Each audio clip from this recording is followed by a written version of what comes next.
이재명 대통령이 분당 아파트를 팔면서 매수인에게 17억 원이 넘는 근저당을 설정한 것을 두고 여야가 설전을 이어갔습니다. 국민의힘은 본인이 만든 대출 규제를 피하려 편법 꼼수를 썼다고 총 공세를 폈고, 민주당은 부동산 정상화에 대한 대통령 의지를 왜곡하지 말라고 맞섰습니다. 박정현 기자입니다.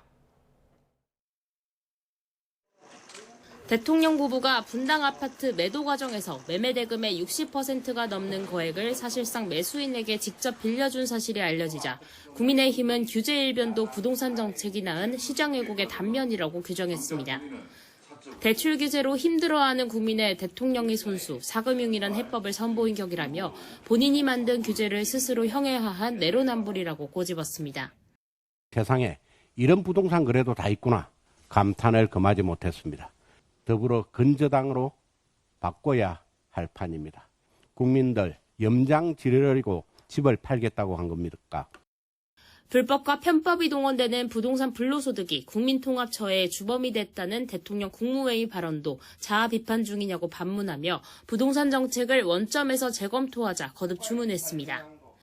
과도한 대출 규제를 전면 재검토하고 공급 확대를 통한 근본적인 부동산 시장 안정 대책부터 조속히 마련하기 바랍니다.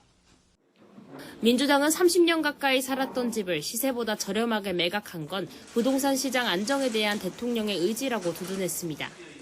근저당권 설정 역시 당사자 간 협의만 있다면 충분히 가능한 통상적인 거래 방식이라며 오히려 대통령 부부가 잔금을 나중에 받는 불리한 조건을 감수한 거라고 엄호했습니다. 안 팔았을 때는 안 팔았다고 비난하더니 팔았더니 팔았다고 비난합니다. 그냥 당명을 비난의 힘으로 바꾸시길 추천합니다. 비실거주 주택에 대한 규제가 예고되는 상황 속 부동산 대토론회를 앞두고 대통령 스스로 비판 여론에서 자유롭기 위해 다소 무리해서라도 계약을 단행한 거란 해석도 있습니다.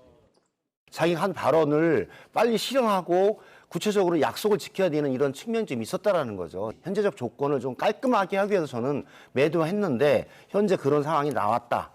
당장 온라인에선 집주인이 직접 대출을 해주겠다는 매물도 등장했는데 오는 23일 토론회에서 대통령이 직접 설명을 내놓을지도 관심입니다.